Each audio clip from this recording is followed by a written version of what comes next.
اعوذ باللہ من الشیطان الرجیم بسم اللہ الرحمن الرحیم وأحيط بثمره فأصبح يقلب كفيه على ما أنفق فيها وهي خاوية على عروشها ويقول يا ليتني لم أشرك بربي أحدا.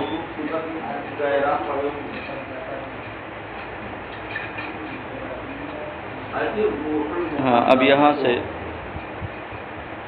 اس کے کفر کے باعث جو اس کے باغ کے ساتھ ہوا اس کا ذکر فرمایا جا رہا ہے، اور جس کی توقع اس کے مومن بھائی نے ذکر کی تھی فَعَسَى رَبِّي أَن يُؤْتِيَنِي خَيْرًا مِّن جَنَّتِكَ وَيُرْسِلَ عَلَيْهَا حُسْبَانًا مِّنَ السَّمَاءِ فَتُصْبِحَ صَعِيدًا زَلَقًا. تو اس میں جو توقع اس نے ذکر کی تھی کہ امید ہے میرا رب تیرے باغ سے بہتر مجھے عطا فرمائے گا اور تیرے باغ پر آسمان سے عذاب بھیجے گا. فرمایا جا رہا ہے وَأُحِيطَ بِثَمَرِهِ، اور اس کا مال ہلاک کر دیا گیا. یہاں بھی قرات ویسے ہی رہے گی جیسے آپ وَكَانَ لَهُ ثَمَر میں پڑھ چکے ہیں، کیونکہ وہیں پہ وَأُحِيطَ بِثَمَرِهِ کی قرات بھی بیان ہو چکی ہے کہ دونوں کے فتح کے ساتھ اور بِثُمُورِهِ دونوں کے ضمے کے ساتھ اور میم کے سکون کے ساتھ بِثُمْرِهِ تینوں قرات ہیں. ہوا عبارت عن اہلاکہ، کہتے ہیں یہ احاطہ جس کا صلہ با آیا ہے، ٹھیک ہے، یہ اس کے ہلاک کرنے سے عبارت ہے، یعنی اس کے باغ کو اور اس کے مال کو ہلاک کرنے کی تعبیر ہے احیط بثمرہ. اس لیے ترجمہ کیا کیا جائے گا کہ اس کا مال ہلاک کر دیا گیا. وَأَصْلُهُ مِنْ أَحَاطَ بِهِ الْعَدُوُّ، اور اس کی اصل احاط بِهِ الْعَدُوُّ سے ہے. مطلب کیا ہے؟ یعنی یہ اصل میں دشمن کے ہلاک کرنے کو کہتے ہیں. بس میں آ رہی ہے؟ اور بولا جاتا ہے احاط بِهِ الْعَدُوُّ، دشمن نے اس کو گھیر لیا. تو ظاہر سی بات ہے جب دشمن کسی کو گھیر لے گا تو اب وہ اس پر قابو پا جائے گا اور ہلاک کر دے گا. تو یہ خاص احاط بِهِ الْعَدُوُّ، یہ احاطہ کا اصل معنی کیا ہے؟ گھیر لینا. لیکن جب دشمن گھیر لیتا ہے تو ہلاک کرنے پر قادر ہو جاتا ہے. تو اس طرح سے احاطہ دشمن کا گھیر لینا یہ اہلاک کو لازم ہوا، اہلاک کو ملزوم ہوا اور اہلاک اسے لازم ہوا. سمجھ بات آ رہی ہے؟ تو احاط بِهِ الْعَدُوُّ بول کر کے دشمن کا ہلاک کرنا یعنی اس کا لازمی معنی مراد لیا جاتا ہے.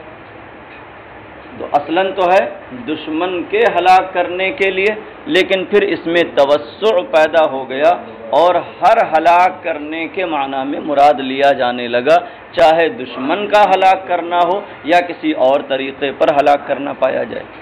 تو وہی کریں کہ احاطہ بھی جو ہے یہ اہلاک سے عبارت، اہلاک کی ایک تعبیر ہے. وَأَصْلُهُ مِنْ أَحَاطَ بِهِ الْعَدُوُّ، اور اس کی اصل احاط بِهِ الْعَدُوُّ سے ہے.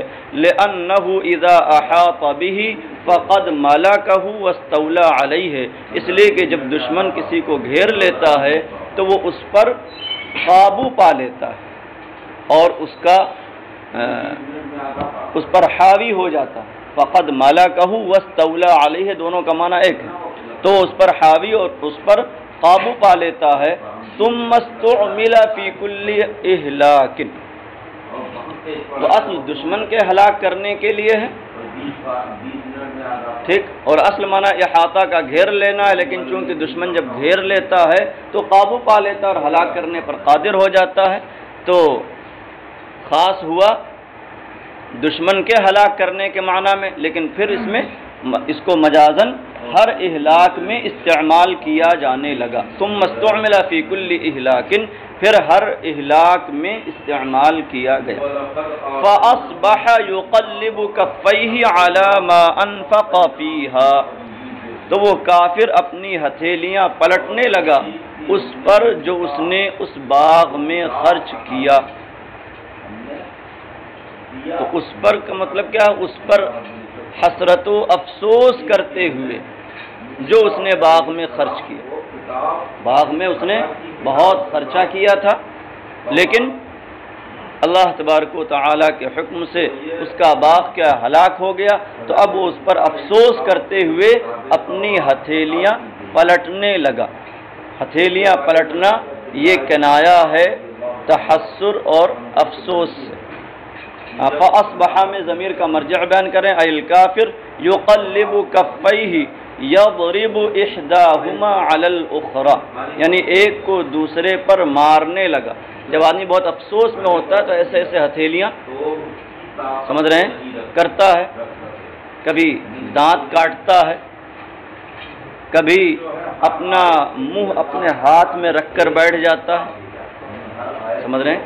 تو یہ تمام کیفیات حسرت و افسوس کے وقت، ندامت کے وقت پائی جاتی ہیں. تو ندامت اور حسرت و افسوس کا ان سے کنایا کیا جاتا ہے. تو یہاں پر فاصبح یقلب کفیہ، تقلیب کفین کنایا ہے ندامت اور حسرت و افسوس. تو یقلب کفیہ کا معنی بیان کر رہے ہیں، یضرب احداہما علی الاخری، ایک کو دوسرے پر مارنے لگا، ندمن و تحسرا. ہو گیا ہاں، ندامت اور حسرت و افسوس سے. وانما صار تقلیب الکفین کنایۃ عن الندم والتحسر لان النادم یقلب کفیہ ظہرا لبطن. اور تقلیب کفین کنایا ہوا ندامت اور حسرت و افسوس سے، اس لیے کہ نادم شخص اپنی ہتھیلیاں اوپر نیچے پلٹتا ہے، ظہرا لبطن، یعنی ایک کا اندرونی حصہ اور دوسری ہتھیلی کا، دوسرے ہاتھ کا پشت کا حصہ وہ ایک دوسرے پر رکھتا اور یوں گھماتا ہے. تو کہہ رہے ہیں کہ کفین تقلیب کفین کنایا ہوا ندم و تحسر سے، اس لیے کہ نادم اپنی ہتھیلیوں کو اندر باہر پلٹتا ہے. کما کنا عن ذلک بعض الکف والسقوط فی الید، جیسے کہ ندم اور تحسر کا کنایا فرمایا ہتھیلی کاٹنے سے اور ہاتھ میں گرنے سے. وَيَوْمَ يَعَضُّ الظَّالِمُ عَلَى يَدَيْهِ يَقُولُ يَا لَيْتَنِي اتَّخَذْتُ مَعَ الرَّسُولِ سَبِيلًا. تو عض کف سے کنایا فرمایا، اس آیت کی طرف اشارہ ہے کہ قرآن مجید میں فرمایا گیا وَيَوْمَ يَعَضُّ الظَّالِمُ عَلَى يَدَيْهِ، جس دن ظالم اپنے ہاتھوں پر کاٹے گا. اور وَلَمَّا سُقِطَ فِي أَيْدِيهِمْ وَرَأَوْا أَنَّهُمْ، تو وہاں سُقِطَ فِي أَيْدِيهِمْ بمعنی کیا ہے؟ نادم ہونے کے معنی میں. یہ سب کیا ہے؟ ندامت سے کنایا. ہاں کہہ رہے ہیں جیسے کہ ندامت اور تحسر کا کنایا فرمایا ہتھیلی کاٹنے اور ہاتھ میں گرنے سے. میں نے بتایا کہ جب آدمی نادم ہوتا ہے، حسرت و افسوس کرتا ہے، تو ان کیفیات میں وہ مبتلا ہو جاتا ہے. تو ان کیفیات کو ذکر کر کے ندامت اور تحسر مراد ہوتا ہے. ہاں اب یہاں پر آگے آ رہا ہے علی ما انفق فیہا. تو علی کے تعدیہ کی وجہ بیان کر رہے ہیں کہ یہاں پر علی سے تعدیہ کیوں لایا گیا؟ وَلِأَنَّهُ فِي مَعْنَى النَّدَمْ عُدِّيَ تَعْدِيَتَهُ بِعَلَى. تو اس کا تعدیہ کیا ہے؟ علی سے لایا گیا، کیونکہ ندم جو ہے علی کے ذریعے متعدی ہوتا ہے. تعدیتہ یہ مفعول مطلق ہے، اس میں ضمیر ندم کی طرف لوٹ رہی ہے، اور چونکہ یہ ندم کے معنی میں ہے تو اس کے تعدیہ کی طرح اس کا تعدیہ علی سے کیا گیا. علی کے ذریعے اس کو متعدی بنایا گیا، یعنی اس کا صلہ علی لایا گیا. کأنہ قیل فاصبح یندم علی ما انفق فیہا. تو یقلب کفیہ بمعنی کیا ہو گیا؟ یندم. تو گویا کہ کہا گیا فَأَصْبَحَ يَنْدَمُ عَلَى مَا أَنْفَقَ فِيهَا، پس وہ ندامت کرنے لگا، حسرت و افسوس کرنے لگا اس پر جو اس نے اس باغ میں خرچ کیا، اے فی عمارتها، یعنی اس باغ کی آباد کاری میں، اس کو بنانے میں، تیار کرنے میں جو بھی اس نے خرچ کیا تھا اس پر وہ حسرت و افسوس کرنے لگا۔ وَهِيَ خَاوِيَةٌ عَلَى عُرُوشِهَا، واو حالیہ ہے، اور خاویہ بمعنی ساقطہ، خوا یخوی کا ایک معنی کیا ہے؟ گرنا آتا ہے۔ ہاں، درا حالے کہ وہ باغ اپنی چھتوں پر گرا ہوا تھا۔ تو باغ کی چھت سے کیا مراد ہے؟ انگور کا باغ ہے، پیچھے پڑھ چکے ہیں آپ۔ تو انگور کے باغ کے لیے اوپر ٹٹیاں لگائی جاتی ہیں اور انہی پر کیا ہے؟ انگور کی بیل چڑھائی جاتی۔ تو جب اللہ تعالی کا عذاب آیا تو کیا ہوا کہ وہ جب عذاب آیا تو وہ باغ ڈھہ گیا۔ تو ڈھہنے کی صورت کیا ہوگی کہ پہلے وہ ٹٹیاں نیچے گری اور ان کے اوپر کیا ہے؟ وہ بیل گر گئی۔ اس لیے فرمایا گیا وہی خاویۃ علی عروشها، درا حالے کہ وہ باغ اپنی چھتوں پر، اپنی ٹٹیوں پر گرا ہوا تھا۔ یعنی ان کرومہ المعرشۃ سقطت عروشها علی الارض وسقطت فوقها الکروم، مراد یہ ہے کہ اس کی وہ بیلیں، کرم کہتے ہیں انگور کی بیل کو، اور اس کے پھل کو عنب کہتے ہیں، ہو گیا۔ اور معرشہ جسے چٹی پر چڑھایا گیا، اس میں مفعول ہے تعریش سے، اسی عرش کے مادے سے، ہاں، یعنی اس کے وہ بیلیں جو چٹی پر چڑھائی گئی تھی وہ اس کی ٹٹیاں زمین پر گریں اور اس کے اوپر انگور کی بیلیں گر گئیں۔ وَيَقُولُ يَا لَيْتَنِي لَمْ أُشْرِكْ بِرَبِّي أَحَدًا، یہ معطوف ہوگا يُقَلِّبُ كَفَّيْهِ پر، وہ ندامت کرنے لگا، وَيَقُول، اور کہنے لگا، اے کاش میں اپنے رب کے ساتھ کسی کو شریک نہ کرتا۔ اب آنکھ کھلی اور کہنے لگا، اے کاش میں اپنے رب کے ساتھ کسی کو شریک نہ کرتا۔ تذکر موعظۃ اخیہ فعلم انہ اوتی من جہت کفرہ وطغیانہ، اوتی مجہول ہے بمعنی ہلاک کیا جانا۔ اس نے اپنے بھائی کی موعظت کو، نصیحت کو یاد کیا تو اسے معلوم ہوا کہ یہ ہلاکت اس کے کفر و سرکشی کی جانب سے ہے، یہ ہلاکت جو ہوئی یہ اس کے کفر اور سرکشی کی وجہ سے ہوئی۔ فَتَمَنَّا لَوْ لَمْ يَكُنْ مُشْرِكًا حَتَّى لَا يُهْلِكَ اللَّهُ بُسْتَانَهُ حِينَ لَمْ يَنْفَعَهُ التَّمَنِّ، تو اس نے تمنا کی کہ کاش وہ مشرک نہ ہوتا، یہاں پر لو تمنیہ ہے، تو اس نے تمنا کی، بلکہ لو کو مصدریہ بنائی، تمنا فعل تو آ ہی چکا ہے، تو اس نے تمنا کی کہ کاش وہ مشرک نہ ہوتا، یہاں تک کہ اللہ اس کے باغ کو ہلاک نہ فرماتا اس وقت جب کہ اس کو تمنی نے کوئی فائدہ نہ دیا۔ اور یہی ہوتا ہے، آدمی اس وقت سمجھتا ہے، آنکھ اس وقت کھلتی ہے جب آنکھ کھلنے سے کوئی فائدہ نہیں ہوتا، ابھی بھی سویرا۔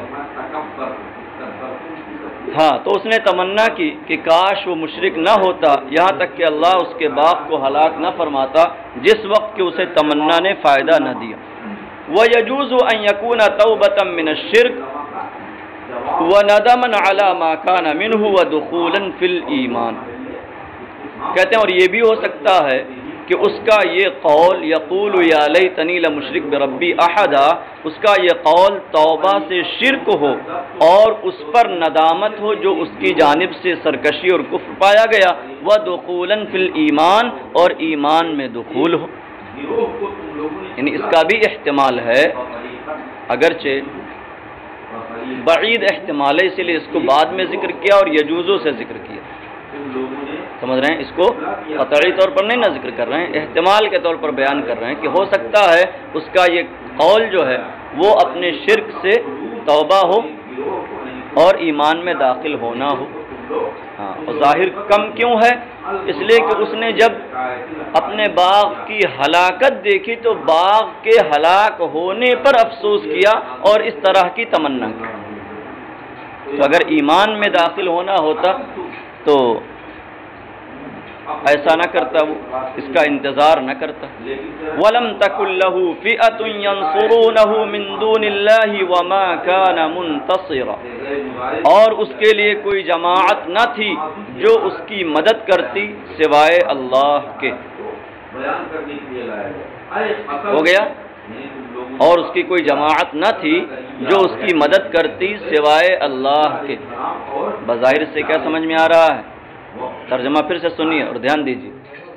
اور اس کے لیے کوئی جماعت نہ تھی جو اس کی مدد کرتی سوائے اللہ کے، مطلب یہ بظاہر سمجھ میں آ رہا ہے کہ اللہ نے اس کی مدد فرمائی، کوئی نہ تھا جو اس کی مدد کرتا سوائے اللہ کے، یعنی اللہ نے اس کی مدد فرمائی، جبکہ ایسا نہیں ہوا بلکہ اللہ نے اس کے باغ کو ہلاک فرما دیا۔ اس لیے ینصرونہ کی تفسیر کر رہے ہیں یقدرون علی نصرتہ، یہاں محض قدرت مراد ہے نہ کہ مدد کرنا۔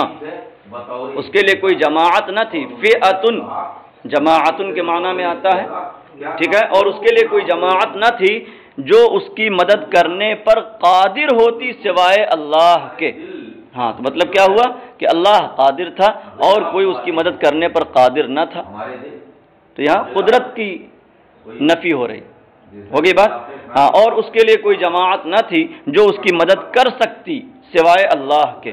اے ہوا وحدہ القادر علی نصرتہ لا يقدر احد غیرہ ان ینصرہ، مطلب یہ ہے کہ صرف اللہ عز وجل قادر تھا اس کی مدد فرمانے پر، اس کے علاوہ کوئی قادر نہ تھا کہ اس کی مدد کرتا، الا انہ لم ینصرہ لحکمت، مگر یہ کہ اللہ تعالی نے اس کی مدد نہ فرمائی حکمت کے پیش نظر۔ حکمت الہی یہی تھی کہ اس کا باغ ہلاک ہو جائے، اس لیے اس کی مدد نہ فرمائی۔ تو جو بظاہر سمجھ میں آ رہا تھا وہ صاف ہو گیا۔ وما کان منتصرا، اور وہ خود آپ مدد کرنے والا نہ تھا، یعنی خود اپنی حفاظت کر لے جاتا، اس کی بھی اس کے اندر طاقت نہ تھی اور اس کے لیے کوئی جماعت بھی نہ تھی۔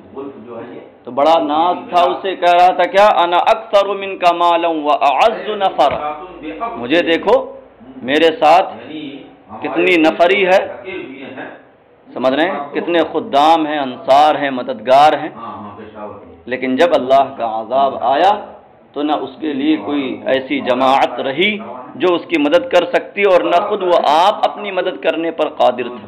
وما كان ممتنعا بقوته عن انتقام اللہ تعالی، اور نہ ہی وہ اپنی قوت سے اللہ کے انتقام سے بچنے والا تھا۔ ہمارا دل جو ہے آپ کی کہیں بھی هنالك الولاية لله الحق هو خیر ثوابا وخیر عقبا، اس وقت ولایت اللہ کے لیے ہے جو حق، الحق بھی ہے اور الحقی بھی ہے۔ یہ قرات آگے چل کر بیان کریں گے، پہلے یہاں دو قرات سنیے، ایک اوپر گزر چکا لم تکن اور دوسرے یہاں ولایت آیا ہے، ان دونوں کی قرات بیان کر رہے ہیں۔ یکن بالیاء والولایت بکسر الواو حمزۃ وعلی،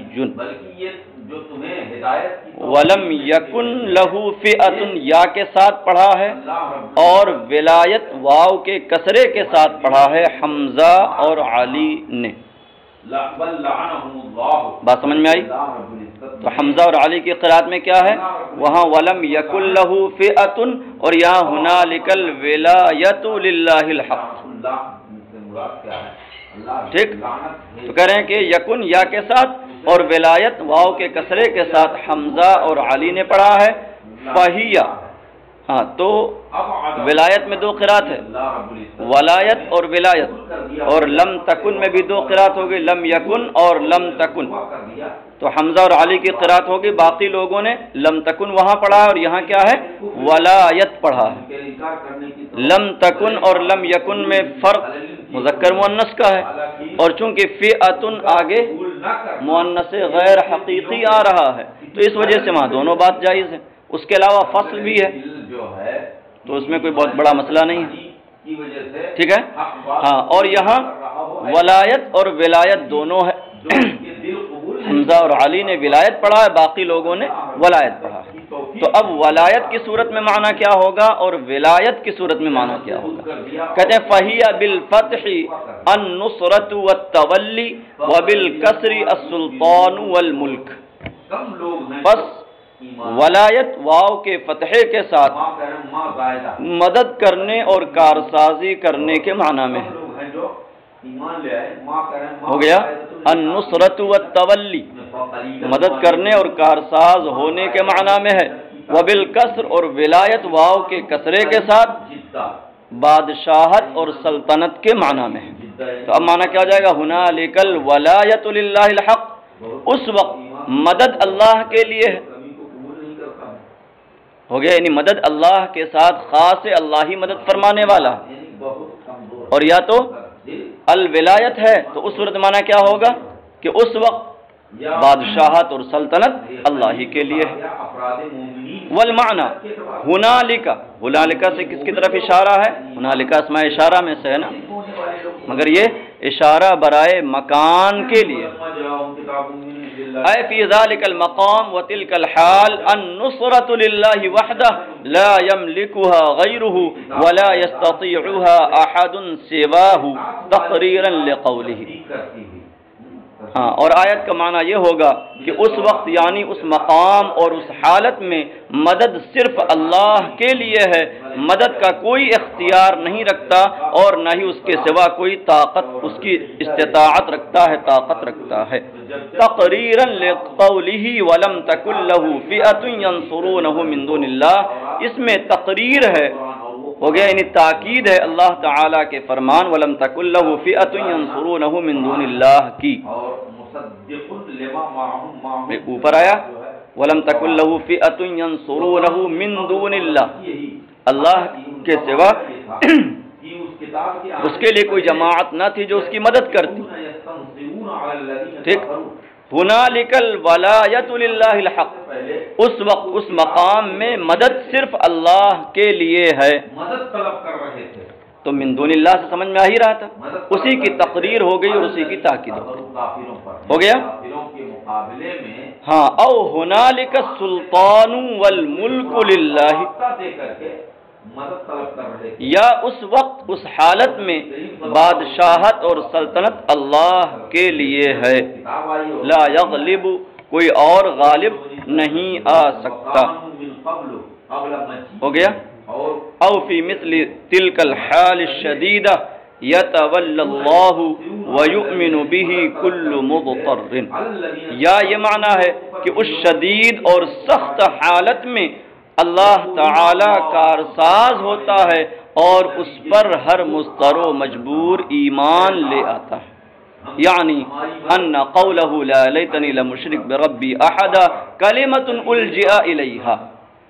اب یہاں پر ہنالک الولایۃ للہ کا ما سبق سے ارتباط اس معنی کے اعتبار سے دکھا رہے ہیں، ٹھیک ہے، کہ ولایت بمعنی تولی، کارساز ہونا، تو کارسازی اللہ کے لیے ہے، یعنی اس حالت میں اللہ کارساز ہوتا ہے اور ہر مضطر و مجبور بھی اس پر ایمان لے آتا ہے۔ تو گویا کہ اس نے جو یا لیتنی لمشرک بربی کہا، یہ ایسا کلمہ تھا جس کی طرف وہ مجبور ہو گیا تھا کہنے کے لیے، کیونکہ اس نے دیکھ لیا کہ اب کوئی ہمارا کام بنانے والا نہیں ہے، کوئی ہمارے کام آنے والا نہیں ہے، تو اس نے کہا یا لیتنی لم اشرک بربی احدا۔ ہاں، تو او فی مثل تلک الحال الشدیدہ، یا یہ معنی ہے کہ اس شدید حالت میں اللہ کارسازی فرماتا ہے اور اس پر ہر مضطر و مجبور ایمان لے آتا ہے۔ تو خلاصہ یہ ہوگا کہ اس کا قول یا لیتنی لم اشرک بربی احدا، یہ ایسا کلمہ ہے جس کی جانب وہ مجبور کیا گیا، فقالها جزعا مما دہاہ من شؤم کفرہ۔ دہا یا دہا کا معنی ہوتا ہے آفت و مصیبت پہنچنا، یہ ایسا کلمہ جس کی جانب وہ مجبور ہوا تو اس نے یہ بات اس سے گھبرا کر کہی جو اسے کفر کی نحوست پہنچی۔ ولولا ذلک لم یقلها، اور اگر وہ ایسا نہ ہوتا تو وہ ایسا نہ کہتا۔ بات سمجھ میں آ گئی؟ او ہنالک الولایۃ للہ ینصر فیہا اولیاءہ المؤمنین علی الکفرہ وینتقم لہم۔ یا یہ معنی ہنالک الولایۃ للہ کا بنے گا کہ ایسے حال میں ولایت اللہ کے لیے ہے کہ اس حالت میں اللہ تعالی اپنے مومن دوستوں کو، مومن بندوں کو کافروں پر مدد عطا فرماتا ہے اور ان کے لیے کافروں سے انتقام لیتا ہے، یعنی کافروں کو سزا دیتا ہے۔ تو اب یہ معنی کیا جائے ہنالک الولایۃ للہ کا، ولایت مدد اللہ کے لیے ہے کہ اللہ اپنے ماننے والوں کی مدد فرماتا ہے اور کافروں سے انتقام لیتا ہے۔ تو اب اس کا ما سبق کے واقعے میں اس بات کا ذکر کیوں کیا گیا؟ کہ یعنی انہ نصر فیما فعل بالکافر اخاہ المؤمن وصدق قولہ، مطلب یہ ہے کہ اللہ تبارک و تعالی نے مدد فرمائی اس میں جو اس نے کافر کے ساتھ کیا، اللہ تعالیٰ نے کافر کے ساتھ جو کیا اس میں اس نے اس کے مومن بھائی کی مدد فرمائی اور اس کے قول فعسى ربی الی آخرہ کی تصدیق فرمائی۔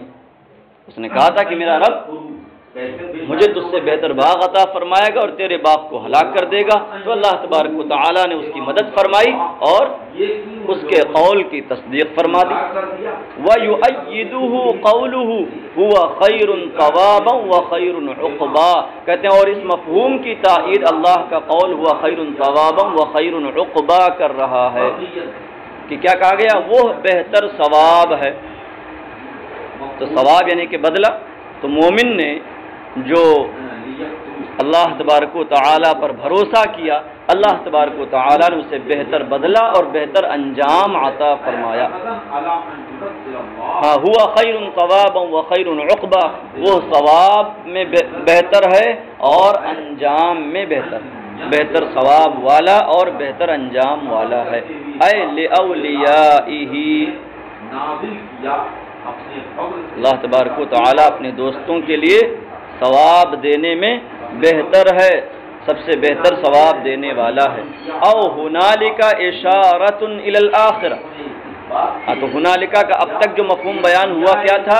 اس حالت میں، ایسی شدید حالت میں، ایسے مقام میں ولایت اللہ کے لیے، سخت حالت کی طرف اشارہ تھا۔ اب یہاں پر ایک اور مفہوم بیان کر رہے ہیں ہنالک سے، کہہ رہے ہیں کہ او ہنالک اشارۃ الی الآخرہ، یا ہنالک سے اشارہ ہے آخرت کی جانب، تو معنی کیا ہوگا؟ اے فی تلک الدار الولایۃ للہ، اس گھر میں، دار آخرت میں ولایت اللہ کے لیے ہے۔ کا قولہ لمن الملک اليوم، جیسے اللہ کا فرمان آیا ہے لمن الملک اليوم، خود فرمائے گا آج کس کی بادشاہت ہے، اور پھر خود ہی جواب دے گا للہ الواحد القہار۔ بات ہو گئی؟ تو ولایت بمانا کیا تھا؟ بادشاہت۔ ہنالک الولایۃ للہ، تو ہنالک سے اشارہ آخرت کی جانب، اس گھر میں، آخرت میں ولایت اللہ کے لیے۔ الحق کی قراءت سنی، کہتے ہیں الحق بالرفع ابو عمرو وعلی صفۃ للولایۃ او خبر مبتدأ محذوف۔ الحق کو رفع کے ساتھ پڑھا ہے ابو عمرو اور علی نے، ہو گیا ابو عمرو اور علی نے رفع کے ساتھ للہ الحق، تو الحق کیوں ہوگا؟ کہتے ہیں صفۃ للولایت۔ ایک صورت یہ ہو سکتی ہے کہ اسے الولایت یا الولایت کی صفت بنا لیں، وہ مرفوع ہے تو یہ بھی مرفوع ہو جائے گا، ہو گئی بات۔ دوسرا احتمال اس کے مرفوع ہونے کا یہ ہے او خبر مبتدأ محذوف، یا یہ ایک مبتدأ محذوف کی خبر ہے اور مبتدا کیا نکلے گا؟ اے ہی الحق او هو الحق۔ اب یہاں مبتدا دو نکل سکتا ہے، الحق کو خبر بنائیں یا مبتدا محذوف کی جس کا مرجع الولایت یا الولایت، اور یہ بھی ہو سکتا ہے کہ الحق کو خبر بنائے ہوا مبتدا محذوف کی جس کا مرجع اللہ عز وجل، ہو گیا۔ اور حق بمانا کیا ہے؟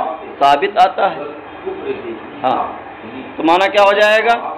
اس وقت ولایت اللہ کے لیے ہے الحق، حق ولایت، سچی ولایت یا ثابت ولایت، اور ہی الحق کو کریں تو مطلب یہ الگ جملہ ہو جائے گا، ولایت حق ہے یا هو الحق، اللہ تبارک و تعالی حق اور ثابت ہے، ثابت کیا واجب الوجود ہے.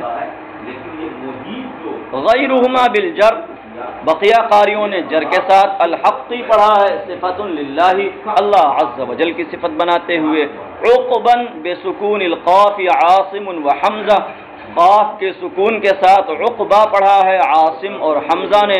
وبضمها غیرہما، اور عقبا پڑھا ہے بقیہ قاریوں نے. وفی الشواذ عقبہ علی وزن فعلا، اور ایک قرات شاذہ میں عقبہ آیا ہے فعلا کے وزن پر.